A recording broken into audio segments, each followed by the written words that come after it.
শুভেচ্ছা সহ আমন্ত্রণ প্রত্যেককে। নিটল টাটা মাই টিভি সংলাপে আপনাদের সাথে আছি আমি চৌধুরী মোহাম্মদ আমিনুল মজলিস। দর্শক, আপনারা জানেন সমসাময়িক এবং জনগুরুত্বপূর্ণ বিভিন্ন বিষয় নিয়ে আমাদের আলোচনা অনুষ্ঠান। আমাদের আজকের আলোচ্য বিষয় প্রসঙ্গ ব্যাংকিং। আর এই বিষয়ে আলাপ করবার জন্য দুজন সম্মানিত অতিথি রয়েছেন স্টুডিওতে। রয়েছেন ডক্টর মোহাম্মদ আলমগীর আলম, বিনিয়োগ ও অর্থনৈতিক বিশ্লেষক, এবং রয়েছেন প্রিমিয়ার ব্যাংকের এমডি জনাব খন্দকার ফজলে রশিদ। আমরা দুজন আলোচকের সাথে আলোচনা করব। দর্শক চাইলে আপনারাও এই আলোচনায় অংশ নিতে পারেন। সেক্ষেত্রে টেলিভিশনের স্ক্রিনে দেখানো নম্বরে ফোন করবেন প্রাসঙ্গিক প্রশ্ন। কথা না বাড়িয়ে চলে যাই মূল আলোচনায়। প্রথমে ডক্টর আলমগীর আলম, আপনার কাছে যে প্রশ্ন করতে যাচ্ছি সেটি হচ্ছে যে অর্থনৈতিক বিভিন্ন ইন্ডিকেটর এখন যে আছে সব কিছুই বেশ ঊর্ধ্বমুখী, ইতিবাচক আমরা বলছি, কিন্তু একটি জায়গায় যে বারবারই যেন উদ্বেগের ছাপ পড়ছে সেটি হচ্ছে আপনার যেই কাঙ্ক্ষিত বিষয় বিনিয়োগ, সেই বিনিয়োগের বিষয়। এবং সেক্ষেত্রে বলা হচ্ছে যে ব্যাংকে অলস টাকা পড়ে আছে, কিন্তু বিনিয়োগ হচ্ছে না, বা সেই কাঙ্ক্ষিত যে বিনিয়োগ আমরা চাচ্ছি, যেই পরিমাণ বিনিয়োগের জন্য আমাদের যে গ্রোথ রেট দরকার সেই গ্রোথ রেটে যেতে পারবো, সেই ক্ষেত্রে মনে হয় সেরকম হচ্ছে না বা খানিকটা ভাটা পড়ছে। এ বিষয়ে আপনি কি বলবেন? প্রথমত হচ্ছে বিনিয়োগের তো অনেকগুলো মাত্রা আছে। আমাদের বিনিয়োগের প্রথম যে বিনিয়োগটা হয় সেটা হচ্ছে ডোমেস্টিক যে ইনভেস্টমেন্ট। ডোমেস্টিক ইনভেস্টমেন্টটা মূলত শিল্প খাতে হয়, এবং ভারী শিল্প এবং মাঝারি শিল্প বিনিয়োগের টোটাল যে ফিগার সেটিকে কিন্তু প্রভাবিত করে। এসএমই খাতে বিনিয়োগ তো যদিও অনেক সংখ্যায় বেশি হয়, কিন্তু ফিগারের দিক দিয়ে তেমন কোনো ভূমিকা রাখতে পারে না। আমরা রিসেন্ট ট্রেন্ডে যেটি দেখতে পাচ্ছি সেটি হচ্ছে, যদিও ব্যাংকিং খাতে ইন্টারেস্ট রেটটা আস্তে আস্তে কমছে, কিন্তু এখন পর্যন্ত সিঙ্গেল ডিজিটে শিল্প ঋণ বা ইন্ডাস্ট্রি লোনগুলো আসেনি। বিশেষ করে ব্যবসায়ীদের যে লোনগুলো আর থাকে, সিসি, ওভারড্রাফট, এলসি, তারপর রিম, bank loan against imported goods, এ ধরনের যে লোনগুলো, প্লাস ইনভেস্টমেন্ট লোন, তারপর হচ্ছে আপনার যে মূলধনী যন্ত্রপাতি আমদানি লোন, এই লোনগুলোর ক্ষেত্রে ইন্টারেস্ট রেট এখনও কিন্তু 12 থেকে 14, 13, 15 পর্যন্ত এখনও রয়ে গেছে। তো যারা শিল্পপতি, যারা ইন্ডাস্ট্রিতে কর্মসংস্থান ব্যবস্থা করেছে, তাদের যে রিটার্ন অর্থাৎ বিজনেস থেকে, সেটি কিন্তু সিঙ্গেল ডিজিটে। আমরা ইন্ডাস্ট্রি খাতে আমাদের দেশের যে প্রবৃদ্ধিও সিঙ্গেল ডিজিটে, এবং সাথে সাথে যে আমরা আপনার কাছে শুনবো। একজন সম্মানিত দর্শক আছেন। প্রিয় দর্শক, নাম বলে প্রশ্ন করুন। জি, আসসালামু আলাইকুম। ওয়ালাইকুম আসসালাম। আমি জামালপুর সরিষাবাড়ি থেকে বলছি। জি বলুন। গত 2 দিন আগে বাংলাদেশ ব্যাংকের গভর্নর উনি বলতে যে বেকারদের আপনার উদ্যোক্তা হতে, কিন্তু আমাদের উদ্যোক্তা হতে তো কিছু টাকা পয়সা দরকার, ব্যাংক লোনের দরকার। কিন্তু আমরা ব্যাংকে গেলে তো ব্যাংক আমাদের এসে অনেক হিসেব দেয়, কিন্তু আসলে আমরা যদি ব্যাংকে ঋণ না পাই তাহলে আমরা উদ্যোক্তা হবো কেমনে? এই বিষয়টা আমি আলমগীর স্যারের কাছে জানতে চাচ্ছি আর কি।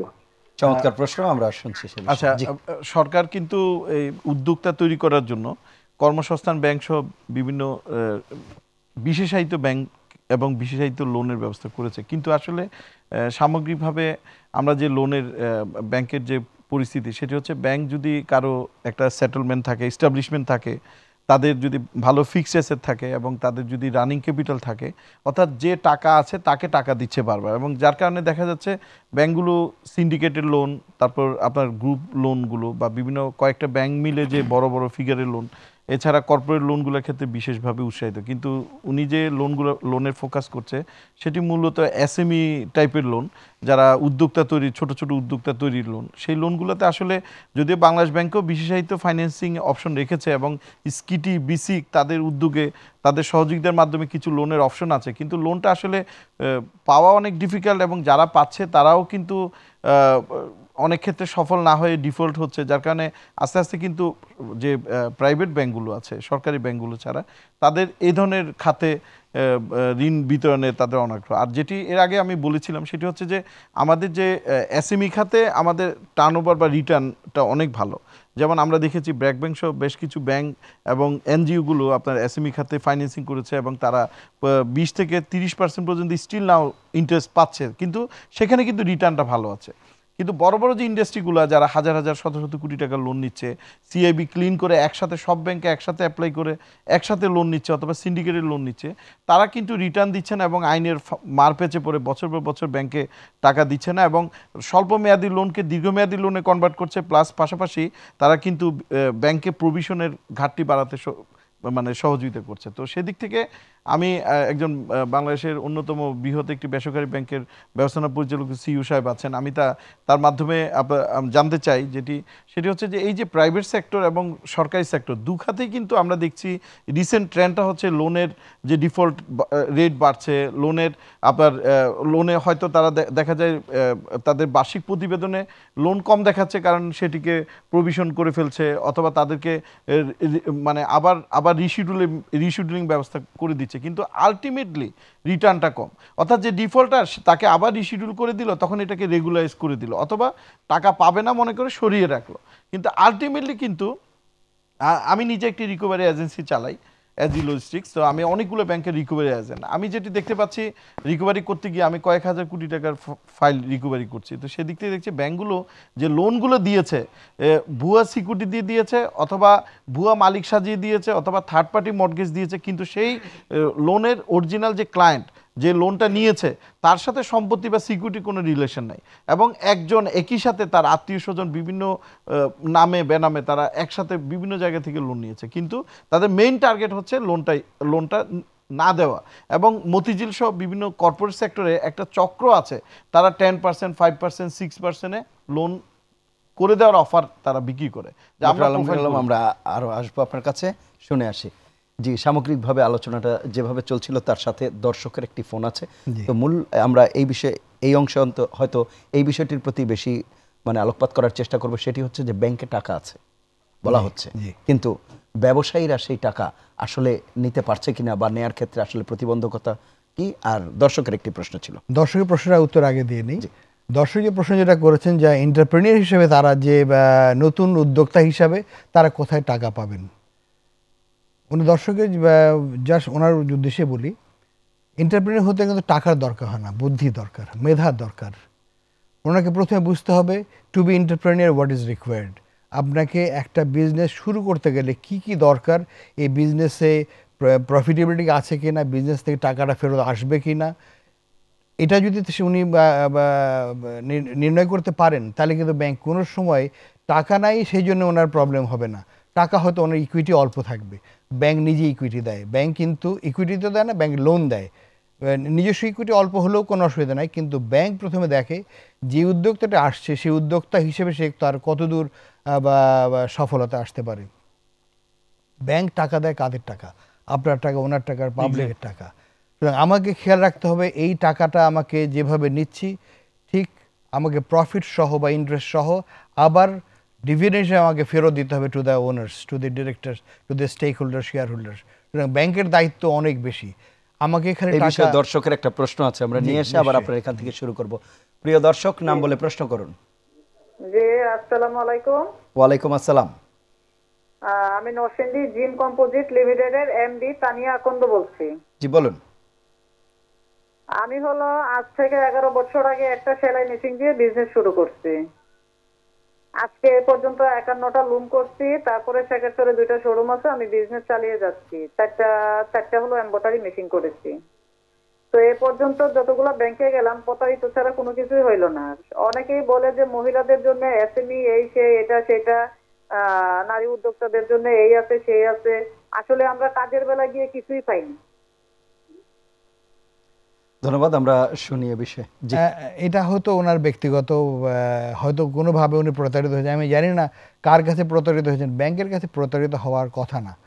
উনি যদি প্রপারলি অ্যাপ্রোচ করতে পারেন, উনি যদি ভালো উদ্যোক্তা হন, যে কোনো ব্যাংক, আমরা একদিনে কিন্তু রাতারাতি কোনো উদ্যোক্তা বিরাট একটা ব্যবসায়ীতে পরিণত হয় না, ধীরে ধীরে উঠে আসে। এবং যে কোনো ব্যাংক যদি দেখে যে একটি উদ্যোক্তা বা কোনো বিজনেসম্যান ভালো করছে, অবশ্যই ব্যাংক তাকে এগিয়ে আসে এবং তাকে ছোট থেকে বড় করতে নিয়ে যায়। আমরা নিজেরাই করেছি, যারা 5 লাখ টাকার লোন ছিল তারা এখন 50 কোটি টাকার লোন নিচ্ছে, যারা ক্ষুদ্র ছিল তারা আস্তে আস্তে ক্ষুদ্র না মাঝারি হয়েছে, মাঝারি থেকে বড়। সুতরাং ইটস নট দ্যাট এটা একদম মানে হঠাৎ করে বলে দেওয়া যাবে না যে সবাই প্রতারিত করছে না।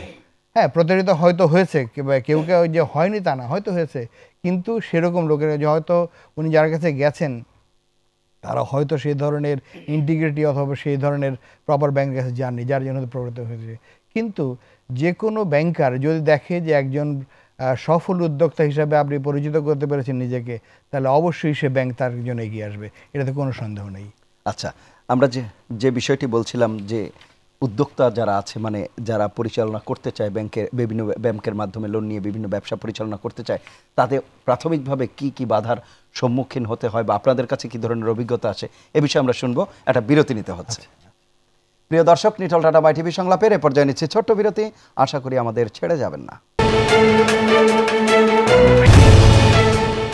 ফিরে এলাম নিটল টাটা মাই টিভি সংলাপে। এতক্ষণ সাথে থাকার জন্য ধন্যবাদ।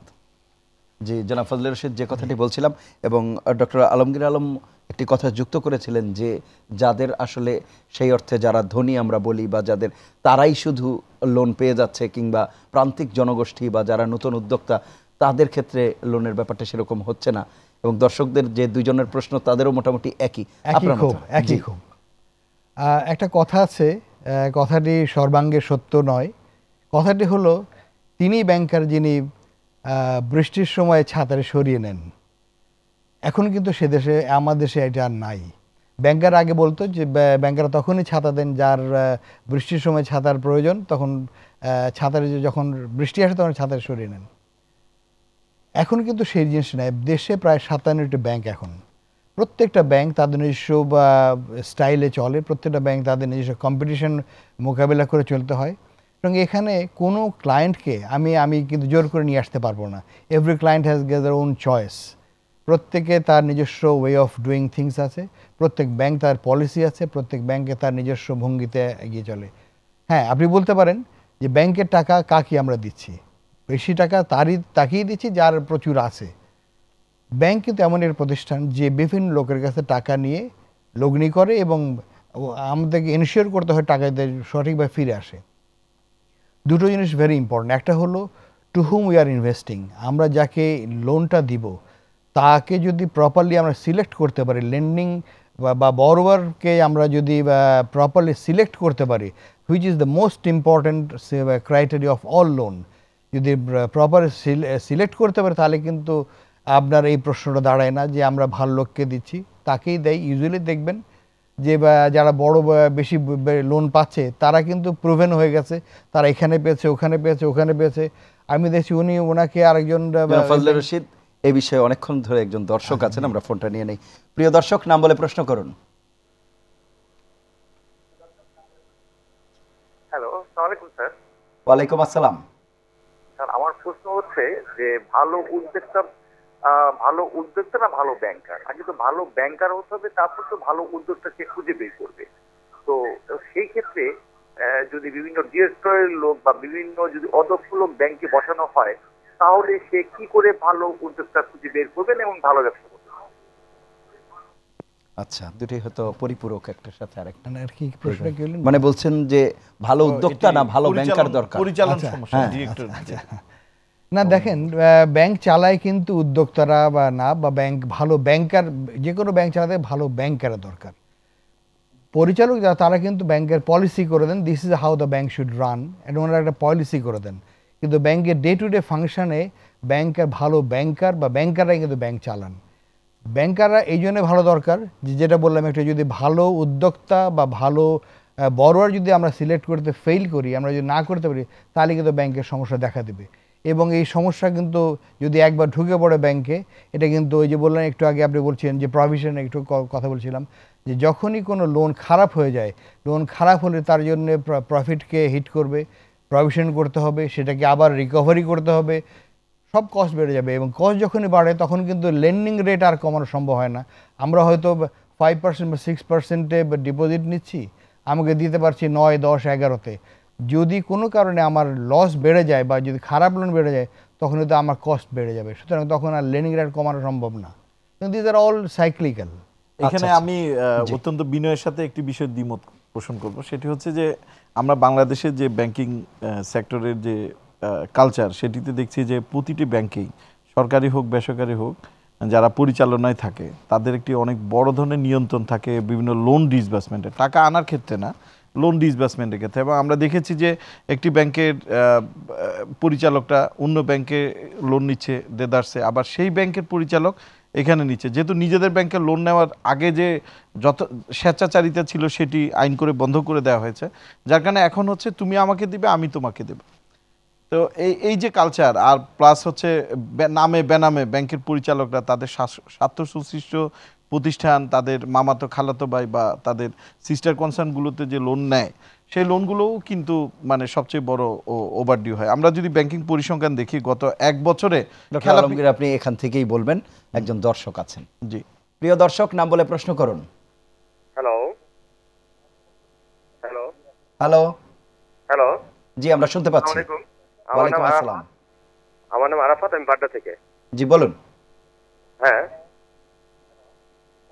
আচ্ছা, না আমার প্রশ্ন হচ্ছে একটাই, সেটা হচ্ছে আমরা ব্যাংক, আমার একটা অ্যাকাউন্ট আছে 4 বছরের ব্যাংকে, তো আমরা যদি গয়না কোথাও, আমরা যদি টাকা ধার নিতে গয়না বন্ধক রাখি। আচ্ছা, আমরা আসলে ওনার কথাটা ক্লিয়ার না। আমি যেটি বলছি যে গত এক বছর ধরে যদি আপনি ব্যাংকিং যে ট্রেন্ডটা দেখেন, যে এক বছরে খেলাপি ঋণ বেড়েছে প্রায় 11,000 কোটি টাকা, এবং সেটিও কিন্তু সেপ্টেম্বরে আপনার আরও বেশি ছিল। শেয়ার হোল্ডারদেরকে লভ্যাংশ দেওয়ার জন্য কিছু কিছু লোনকে রিশিডিউল করা হয়েছে, যার কারণে আপনি সেটি বছর শেষে 2016 সালে হয়, 16 ডিসেম্বরে 62,172 কোটি টাকা হয়, যেটি সেপ্টেম্বরে ছিল 65,731 কোটি টাকা। অথচ 2015 সালে খেলাপি ঋণ তার আগের বছরের তুলনায় বেড়েছে 1,216 কোটি।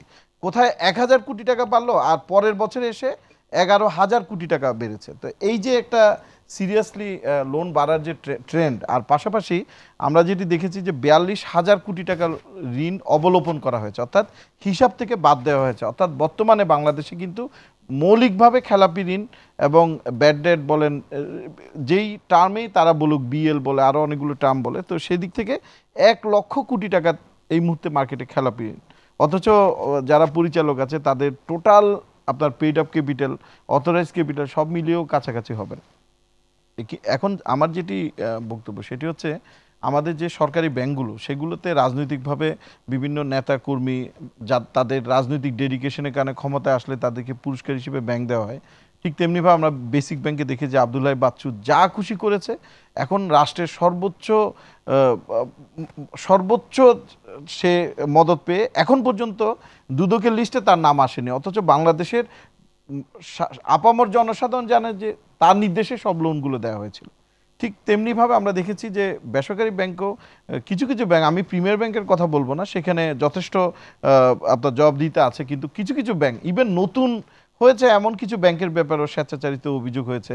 ইভেন পরিচালক না, অথচ বোর্ড মিটিংয়ে গিয়ে বোর্ড মিটিং করে এসেছে, যেটি নিয়মের বাইরে। ইভেন বেনামে একজন প্রবাসী, 2জন প্রবাসীর আপনার উপস্থিতি দেখিয়ে তারা বোর্ড মিটিংয়ে ভুয়া সাইন দিয়ে তারা বিভিন্ন ডিসিশনে প্রভাবিত করেছে। তো সেদিক থেকে আমরা যেটি সুস্পষ্ট ভাষায় মানুষের যে বক্তব্য, সেটা হচ্ছে যে টোটাল ব্যাংকগুলো হচ্ছে সাধারণ মানুষের টাকা পয়সা রাখার কাস্টোডিয়ান। বাংলাদেশ ব্যাংক হচ্ছে আইনকে তদারকি করবে, আর ব্যাংকগুলো মানুষের টাকাকে রাখবে, লক্ষ লক্ষ মানুষের ক্ষুদ্র ক্ষুদ্র পুঁজিকে নিয়ে বিনিয়োগ করে সেটি থেকে রিটার্ন দিবে, ব্যাংকও তার অপারেশনাল খরচগুলো মেটাবে। কিন্তু আমরা দেখছি যারা মৌলিক দায়িত্বে আছে, ব্যাংকের সর্বোচ্চ পজিশনে যে সিইওরা আছেন, প্লাস যারা পরিচালক এবং নীতি নির্ধারণী আছেন, তারা ব্যাংকগুলোকে, অবশ্যই এখানে এক্সেপশন আছে, অবশ্যই এখানে প্রফেশনাল ব্যাংকারদের কথা আমি উড়িয়ে দেব না, কিন্তু কিছু কিছু ব্যাংকার এবং বেশিরভাগ পরিচালকরা ব্যাংকটাকে একটা লক্ষ লক্ষ কোটি টাকা ব্যাংক থেকে লোন তুলে নেওয়ার হাতিয়ার হিসেবে তারা বেছে নিয়েছে। আমরা সাম্প্রতিক ট্রেন্ডের নাম উল্লেখ করে আমরা সবাই জানি যে কিছু কিছু গ্রুপ বিভিন্ন ব্যাংকগুলোকে ডাইরেক্টলি বা ইনডাইরেক্টলি নেতৃত্বে চলে আসার, দখল করার, কমিটি সরিয়ে দেওয়ার, চেয়ারম্যান সরিয়ে দেওয়ার, ব্যবস্থাপনা পরিচালক সরিয়ে দেওয়ার যে ট্রেন্ড নিয়ে তারা এক একটা ব্যাংকগুলোতে কবজা করছে, এবং সেখান থেকে শত শত হাজার হাজার কোটি টাকা লোন নিচ্ছে নামে বেনামে। এগুলো কিন্তু এক্সপোজ হবে মিডিয়াতে আরও পরে, কিন্তু যা ঘটার ঘটে যাবে। বেসিক ব্যাংক যখন বাংলাদেশের সরকারি ব্যাংকগুলোর মধ্যে সবচেয়ে লাভজনক ব্যাংক ছিল, সেই বেসিক ব্যাংকের মতো শক্তিশালী একটি ব্যাংকের শক্তিশালী ভিত্তি একজন আব্দুল হাই বাচ্চু কিন্তু শেষ করে দিয়েছে। তো আমরা অতীতে শেয়ার বাজারের অধপতন একবার না 2বার আমরা ফেস করেছি। এখন আবার দেখছি একবার মানে নামে বেনামে নাম সর্বস্ব শেয়ারগুলো আবার উকি দিচ্ছে। তো ঠিক তেমনিভাবে শেয়ার বাজার যেরকম মানুষকে সর্বশান্ত করেছে, হাজার হাজার মানুষের পুঁজি শেষ করে দিয়েছে, ঠিক তেমনিভাবে ব্যাংকিং সেক্টরটা একমাত্র এই মুহূর্তে আর্থিক খাতে মানুষের আশা ভরসার প্রতীক, বা সাধারণ মানুষের সারা জীবনের পুঁজি ব্যাংক রাখছে। এখন ব্যাংকগুলোতে যদি সরকারের নজরদারি না বাড়ে, বাংলাদেশ ব্যাংকের নজরদারি না বাড়ে, ব্যাংকগুলোতে যদি এই যে পরিচালক নিয়োগের ক্ষেত্রে আবার আইন সংশোধন হচ্ছে, এক পরিবার থেকে অনেক বেশি লোককে 2 মেয়াদের জায়গায় 3 মেয়াদে থাকতে দিতে হবে, এক পরিবারের 2 জনের জায়গায় 4 জনকে রাখতে দিতে হবে, এই যে দাবিগুলো এবং দাবিগুলো সরকার মেনে নিচ্ছে, সেটিতে জবাবদিহিতা থাকবে কিনা এটি অনেকে সংশয় প্রকাশ করে। পাশাপাশি এতগুলো বেসরকারি পর্যায়ে ব্যাংক হওয়ার পরও রাজনৈতিকভাবে এক একজনকে খুশি করার জন্য, এক এক পার্টির চেয়ারম্যানকে, প্রধানকে, এক এক নেতাকে খুশি করার জন্য এক এক ব্যাংক দিয়ে দেওয়া হয়েছে, তারা আবার টাকা দিয়ে সেই ব্যাংক বিক্রি করে দিয়েছে। এবং সেই ব্যাংকগুলো এখনও বাংলাদেশে এক্সপ্যান্ড করতে পারে না। ছোট্ট একটি অর্থনীতির দেশ আমাদের বাংলাদেশ, সেই বাংলাদেশে এখন আবার নতুন 2টি ব্যাংকের কথা বলা হচ্ছে, হয়তো বা সেখানে 2-এর জায়গায় 20টি ব্যাংকও হতে পারে। কিন্তু ব্যাংক হচ্ছে টাকা রাখার এবং টাকা খরচ করার একটি লাইসেন্স। এত বড় একটি সেন্সিটিভ বিষয় আমরা কিন্তু অযাচিতভাবে ছড়িয়ে দিচ্ছি সারা বাংলাদেশে। শুধু ব্যাংক না, আমরা ইন্স্যুরেন্স সেক্টরেও কিন্তু অনেক বড় অরাজক পরিস্থিতি দেখছি, যেটি হয়তো সাধারণ পত্রপত্রিকা এবং মিডিয়াতে আসছে না। কারণ ইন্স্যুরেন্সও কিন্তু ডিপিএস এর মতো বিভিন্ন সেভিংস স্কিমের মাধ্যমে সাধারণ মানুষের থেকে টাকা নেয়, কিন্তু ক্লেম থাকলে তখন দেয় না। এই যে বিভিন্ন আর্থিক খাতে মানুষের যে বিশ্বাসঘাতকতা, মানুষ যে প্রতারণার শিকার হচ্ছে। শেয়ার বাজারে দেখেন 10 টাকার মৌলভিত্তির শেয়ার, যার কোনো ঘরবাড়ি নেই, যার ফ্যাক্টরি নাই, সেই শেয়ার 100-500 টাকা 1000 টাকা পর্যন্ত। আলমগীর, আমরা শুনবো আপনার কাছে বেশ কিছু বিষয়ের অবতারণা করেছে। তার মধ্যে একটি বিষয় যদি আমরা বলি যে এই যে নতুন ব্যাংক, যে 2টি ব্যাংকের কথা উনি বলেছেন যে অলরেডি চলে আসছে, কিন্তু আমরাও এই পরিসংখ্যানও আমাদের কাছে আছে যে মোট জনগোষ্ঠীর একটা বিরাট অংশ এখনও আনব্যাংকড আছে। সুতরাং সেই বিষয়টি কি, প্লাস নতুন যে ব্যাংকগুলো অনুমোদন দেয়া হয়েছিল সেই ব্যাংকগুলোরও আমরা 1 বছরে যে পরিচালন মুনাফা তাতেও বেশ সন্তোষজনকই বলা হচ্ছে। এই সব কিছু নিয়ে আমরা আলাপ করব, তবে একটা বিরতি নিতে হচ্ছে। প্রিয় দর্শক, নিটল টাটা মাই টিভি সংলাপের এ পর্যায়ে নিচ্ছে ছোট্ট বিরতি। আশা করি আমাদের সঙ্গেই থাকবেন। ফিরে এলাম নিটল টাটা মাই টিভি সংলাপে। এতক্ষণ সাথে থাকার জন্য ধন্যবাদ। জনাব ফজলে রশিদ, আমরা আপনার কথা শুনবো। একজন দর্শক আছেন, ফোনটা নিয়ে তারপরে আসছি। প্রিয় দর্শক, নাম বলে প্রশ্ন করুন। আমি পারভেজ আহমেদ বলছি। জি পারভেজ, যেটা হচ্ছে যে এই ডক্টর সাহেব যা বলেছেন, আসলে ব্যাংকের অবস্থা যে অনেক খারাপ। রিক্রুটমেন্ট গুলা খুবই আত্মীয় স্বজনদের হয়। আগে আমাদের সময়ে বলতো যে we finance the person behind the company. এখন অ্যাকচুয়ালি যেভাবে ফাইন্যান্স হচ্ছে দেশের অবস্থা, আসলে উনি ডক্টর সাহেব আমার মনে হয় 5-10% আলোকপাত করেছেন। কারণ আর ব্যাংকাররাও বলতে চান না, ব্যাংকাররা একটা ভিশাস সার্কেলের মধ্যে পড়ে গেছে এবং ওনারা আসলে ফাইন্যান্স গুলো নষ্ট করে এবং মর্গেজ ছাড়া কোনো ফাইন্যান্স হয় না। I disagree with him, entrepreneurship যেটা বলে। আমার যুগে কিছু হতো, এই যুগে আসলে কিছু হয় না। তো গভর্নমেন্ট যদি খুব কেয়ারফুলি চিন্তা না করে, এন্টারপ্রেনিউর বের হবে না এই দেশ থেকে, বিকজ ব্যাংকার ঠিক হতে হবে। তো আগের সেই ব্যাংকার নাই তো। আচ্ছা আচ্ছা, জি, ওনার কথায় বুঝতে পারছেন যে ব্যাংকিং এর ভেতরে এক ধরনের দুষ্ট চক্রের কথাই উনি বললেন আর কি। জি, প্রথমে আলমগীর সাহেবের কথাই বলি। অনেকগুলো ক্ষোভের কথা বলেছেন, সেটা ফলোড বাই আমাদের দর্শক। হ্যাঁ, আপনি যেভাবে কথাগুলো বলেছেন অনেকটা সত্যি, তবে যেভাবে জেনারেলাইজ করেছেন আমার মনে হয় সেটা সত্যি না। না, আমি কিন্তু বলেছি এক্সেপশন অনেক। এক্সেপশন আমার মনে হয় এক্সেপশনটাই বেশি। হ্যাঁ, কিছু দুষ্ট চক্র, এটা শুধু বাংলাদেশে না, পৃথিবীর সব জায়গাতে আছে। নিক লিজেন কি ছিল না সিঙ্গাপুরে? ছিল। যে ব্যাংকটা ব্যারিংস ব্যাংক 100 বছর পুরনো ব্যাংক একদিনে শেষ হয়ে গেছে, সেরকম কি আমাদের দেশে নাই? আছে। কিন্তু তার মানে এটা না যে সবাই যে খারাপ হয়ে গেছে, সব লোনে যে খারাপ হচ্ছে, তাহলে কিন্তু ব্যাংকটা, গোটা ব্যাংক কিন্তু ধুয়ে পড়ে যেত। গোটা বাংলাদেশের যদি আপনি চিত্র যদি দেখেন, আমাদের ইকোনমি যেভাবে আগাচ্ছে, ব্যাংকরা ইকোনমির মূলে আছে এবং যার জন্যে এখনও দেশের প্রবৃদ্ধি আগাচ্ছে। আমি বলি না যে ব্যাংকে কোনো দুষ্ট খত নাই, আছে, কিন্তু নগণ্য। কিন্তু নগণ্যটাও কিন্তু 1 লক্ষ কোটি টাকা না, সে হতে পারে, বাট টোটাল যদি আপনি টোটাল লোন অ্যামাউন্ট বিচার করেন তাহলে দেখবেন কিছুই না। আর এটা কতদিনে, over a period of last 40 to 50 years এটা হয়ে আসছে। সুতরাং আপনি যদি বলেন যে রাতারাতি সব নষ্ট হয়ে গেছে, এতটা ফ্রাস্ট্রেশন, কিন্তু 1 বছরে 10,000 কোটি টাকা বেড়েছে। ওটা বললাম যে ফার্স্টে if it is not properly selected, আপনি যদি প্রপারলি মনিটর না করেন, প্রপারলি যদি অ্যাড্রেস না করেন, আপনি একটা লোনকে জাস্ট অ্যাড্রেস করলেন অন্যভাবে, যেভাবে অ্যাড্রেস করা উচিত ছিল। আপনাকে কিছু অয়েনমেন্ট দিয়ে এটাকে টেম্পোরারি আপনি ট্রিটমেন্ট দিলেন, এটা কদিন পরে আবার এটাই হয়েছে এখানে। আরেকটা ভদ্রলোক একটা খুব ইন্টারেস্টিং প্রশ্ন বা কথা তুলেছেন যে রিক্রুটমেন্টগুলো খারাপ। প্রত্যেক ব্যাংকে কিন্তু তার নিজস্ব রিক্রুটমেন্ট পলিসি আছে। প্রত্যেক ব্যাংকে প্রত্যেক বছর ম্যানেজমেন্ট ট্রেনিং নেওয়া হয়, যেটা হোল বাংলাদেশ ব্যাংক বাংলাদেশময় কম্পিট করে নেওয়া হয়। ওখানে তো কয়েক হাজার ছেলে পরীক্ষা দেয়, মেয়ে পরীক্ষা দেয়, এবং তার থেকে গুটি কয়েক, মেবি 100, মেবি 200, মেবি 300, হয়তো 7-8টা ব্যাংকে 7,000 বা 5,000 বা 10,000 ছেড়ে নেওয়া হয়। সুতরাং যে সব কিছুই যে খারাপ হচ্ছে এটা ভাবার কোনো কারণ নেই। এতটা হতাশাজনক না, এই ধরনের পরীক্ষা আবার অনেক সময় আইবি এর মাধ্যমেও নেওয়া হয়। আমরা আমাদের পরীক্ষা আইবি নেই প্রপার। এখানে কিন্তু কিছু কিছু নতুন ব্যাংক তারা আবার ডিরেক্টরদের সুপারিশে কিছু রিক্রুটমেন্ট হচ্ছে। দেখেন, এটা তো এক্সেপশন, তো সব জায়গাতে হয়, সব জায়গাতেই হচ্ছে। আপনি কি চিন্তা করতে পারেন যে আমাদের যে ন্যাশনাল যে কারিকুলাম বোর্ডের মধ্যে দেখা গেল যে আমাদের যে সিলেবাস যেটা হওয়ার কথা, যেটা দেওয়া হয়েছিল, সেটা অ্যাজ পার গভর্নমেন্ট ইনস্ট্রাকশন না ফলো করে অন্য কিছু ফলো করে, সেটা কি হলো? সেটা কি এমনি হচ্ছে? ডেফিনেটলি দেয়ার আর সাম প্রবলেম সহজে থাকবে, কিন্তু প্রবলেম মানে এটা না যে সব নষ্ট হলো। We have to find out the problem and get the proper solution. আমরা যদি মনে করি সব নষ্ট হয়ে গেছে, এতটা ফ্রাস্ট্রেটেড হওয়ার কোনো কারণ নেই।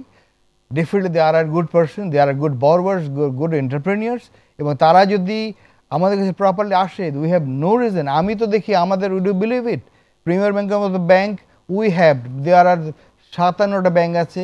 গত বছর আমাদের হাইয়েস্ট ডিপোজিট গ্রোথ ছিল 27% ডিপোজিট গ্রোথ, লেন্ডিং গ্রোথ ছিল 33%, that is the highest. I think definitely আপনার পেপারে দেখেছেন।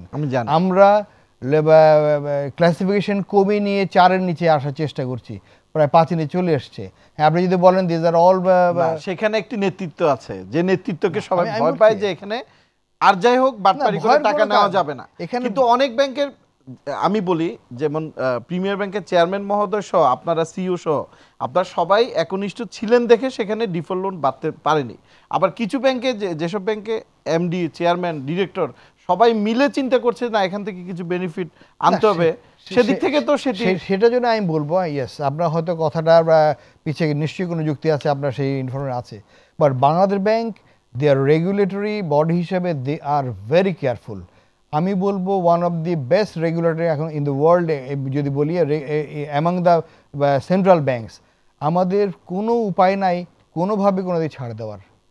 We have to disclose our everything. এখন তো ড্যাশবোর্ডে মনিটর হয়, আমি কি আজকে আমার কোনটা ক্লাসিফাই হচ্ছে, কোনটা কালকে হবে, কোনটা 7 দিন পর হবে, this are all visible. Bangladesh ব্যাংকের আগে যেটা কি হতো, ইম্পোর্ট করার জন্যে আইএমপি ফর্ম জমা দিত না, মাসের পর মাস, বছর বছর দেখা যাচ্ছে। কদিন আগে বেরিয়েছে, কিছুদিন কিছু বেরিয়েছে, কিন্তু এখন তারা দেখতে পায়। এবং মনিটরিং এখন এতটাই প্রখর যে এখন কিন্তু কোনো ইচ্ছা করলেই আপনি যে একটা অন্য কিছু করবেন সেটা সমস্যা, সেটা করার। ফজলের সাথে আরেকটি বিষয়ে বলা হচ্ছিল যে বিশাল জনগোষ্ঠীর একটা খুব বড় অংশ আনব্যাংকড আছে, এই ব্যাপারটি যেমন বলা হচ্ছে, পাশাপাশি আরেকটি বিষয় যে নতুন ব্যাংকের প্রয়োজনীয়তা আছে কিনা এ বিষয়ে বলবেন। আরেকজন দর্শক আছেন। প্রিয় দর্শক, নাম বলে প্রশ্ন করুন। হ্যালো, আসসালামু আলাইকুম স্যার, আমি সুজয় শাহ বলছিলাম নারায়ণগঞ্জ থেকে। জি বলুন। আমার প্রশ্ন হলো আলমগীর স্যারের কাছে যে ব্যাংকিং মেধা যে এখন নাই বললেই চলে, কারণ প্রথমত তাদের ডিএসওদের লোক নেওয়া, দ্বিতীয়ত প্রমোশনের ক্ষেত্রে কারচুপি করা, তৃতীয়ত তাদের পছন্দ মতো যোগ্যতা না থাকতেও তাদেরকে টেবিলে বসানো, এবং সার্ভিসের ক্রমোন্নতি নষ্ট হয়ে যাওয়া। এসব কারণে ব্যাংকিং প্রতি মানুষের আস্থাটা হারিয়ে ফেলছে। এটা কিভাবে এখান থেকে উত্তরণ হওয়া সম্ভব? আচ্ছা আচ্ছা আচ্ছা, আমি শুনছি, একটু শুনে আসি। আপনি যেটা বলছিলেন যে আমাদের এখানে এতগুলো ব্যাংক আছে, তারপর নতুন ব্যাংকের দরকার আছে কিনা।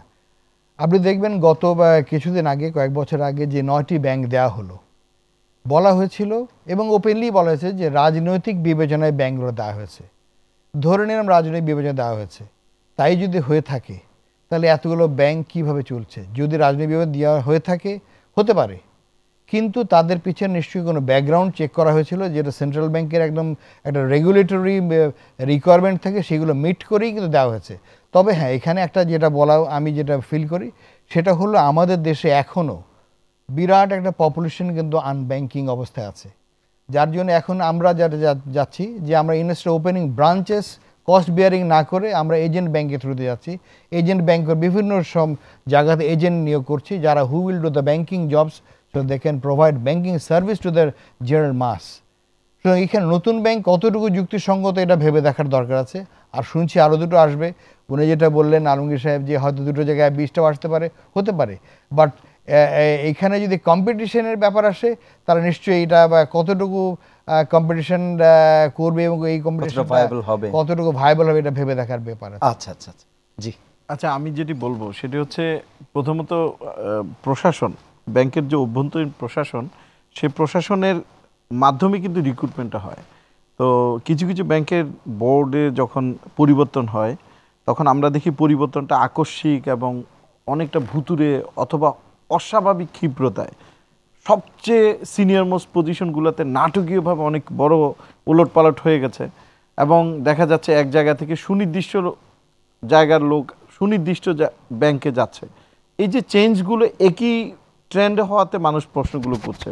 পাশাপাশি যে রিক্রুটমেন্ট, উদাহরণস্বরূপ এমন একটি ব্যাংক, পুরনো একটি শক্ত ভিত্তির ব্যাংক আছে যে ব্যাংকে, আমার দেশের বাড়ি চট্টগ্রাম, ওই ব্যাংকে 90 বা 70-80% আপনার ব্যাংকার দেখবেন চট্টগ্রামের। তারা সবাই বলবে নিশ্চয়ই এখানে ডিরেক্টররা এদেরকে ঢুকিয়েছে। না তো, একটি ব্যাংকে তো কম্পিট করার কথা। আমার দেশের মানুষের উপকার হয়েছে, কিন্তু আমি তারপরেও বলবো এটি একটি প্রশ্নবিদ্ধ বিষয় হয়ে যায় যে এই ব্যাংকে চট্টগ্রামের লোক এত বেশি কেন, যে সব ব্রাঞ্চে গেলেই চিটাগংয়ের লোক পাওয়া যাচ্ছে। তার মানে কি ডিরেক্টররা চিটাগংয়ের, তারা তাদের আত্মীয় স্বজন, বন্ধু বান্ধব, পাড়া প্রতিবেশী, মানে এমন কোনো পদক্ষেপ যাতে না হয় যাতে করে প্রশ্নবোধক প্রশ্ন সেম হচ্ছে আপনার। এটা হচ্ছে উনি যেটি বলেছেন ম্যানেজমেন্ট ট্রেনি রিক্রুটমেন্টটা আপাত দৃষ্টিতে মানে অনেক কম্পিটিটিভ এবং অনেক আইবি এর থেকে পাস করা অনেকে ঝরে পড়ে এবং অনেক রেশিওটা, প্রবাবিলিটি রেশিওটা টেকার চান্স অনেক কম, কারণ কম্পিটিশন অনেক টাফ হয় এবং পজিশনের চেয়ে অ্যাপ্লিকেন্ট অনেক বেশি থাকে।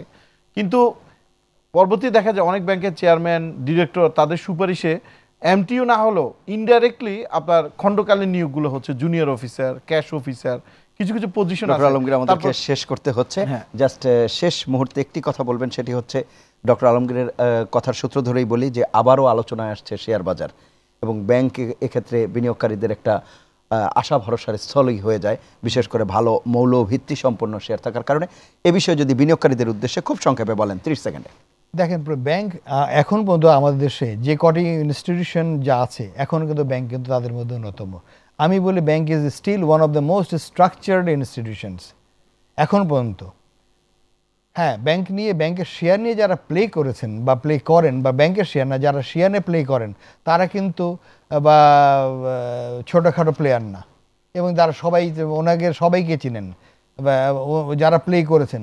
কিন্তু তাদের বিরুদ্ধে যদি অ্যাকশন যদি না হয় তাহলে it will continue to happen. তবে ভালো ব্যাংক, ভালো মৌলভিত্তি সম্পন্ন, শুধু ব্যাংক না, যে কোনো company, if it is based on good fundamentals, যদি সেভাবে দেখে আপনি ইনভেস্ট করেন, আপনি যদি না বুঝে on the based on rumour যদি ইনভেস্ট করেন, you are definitely bound to loser. But আপনি যদি না জেনে শুনে বুঝে করেন তাহলে, যেমন আপনি ছোট্টখাটো কথা বলি, দেয়ার আর প্লেয়ার্স যারা ইচ্ছা করে রিউমার ছড়ায় যে এইটা this is going to give you huge dividend, আপনি ছুটলেন তার পেছনে ইনভেস্ট করতে, দাম হু হু করে বাড়ছে, আপনি ভাবছেন আরও বোধহয় বাড়বে, আরও ইনভেস্ট করলেন, দেখলেন যে একদিন হঠাৎ কাঙ্ক্ষিত ডিভিডেন্ডও দিল না, কিংবা রাইটের ডিক্লারেশন আছে বলে শেয়ার হোল্ডার তারা কিন্তু অন দি স্ট্রিট। সুতরাং আপনাকে বুঝতে হবে এই জিনিসটা, এটা কিন্তু মানে খুব স্বাভাবিক যে everybody will try to play. একটা শব্দই বলবো, শেয়ার বাজারে উস্ফলনের মূল দায়ী ছিল শুরুটা ব্যাংকিং সেক্টর। তারা তাদের লিমিটের বাইরে এক্সপোজ করে বাজারটাকে অনেক ফুলিয়ে দিতে, এখন তো আর সেই সুযোগ অত্যন্ত নির্মমভাবে তারা বেরিয়ে এসেছে। অফকোর্স এটা আমি এগ্রি করি, যেমন আমাদের যতটুকু ইনভেস্ট করার কথা তার চেয়ে অনেক বেশি ইনভেস্ট করে ফেলা, ওভার এক্সপোর্ট। অসংখ্য ধন্যবাদ আপনাদের দুজনকে অনুষ্ঠানে অংশ নেওয়ার জন্য। প্রিয় দর্শক, এই ছিল আজকের নেটল টাটা মাই টিভির সংলাপ। পরিশেষে একটি কথাই বলতে চাই, সেটি হচ্ছে ব্যাংকিংয়ের মাধ্যমে যে সুফল পাওয়ার কথা সেটি যাতে প্রান্তিক জনগোষ্ঠীর ক্ষেত্রেও নিশ্চিত হয়, সেই প্রত্যাশায় বিদায় নিচ্ছি। সবাই ভালো থাকবেন, সুস্থ থাকবেন, আশা করি মাই টিভির সঙ্গেই থাকবেন। আল্লাহ হাফেজ।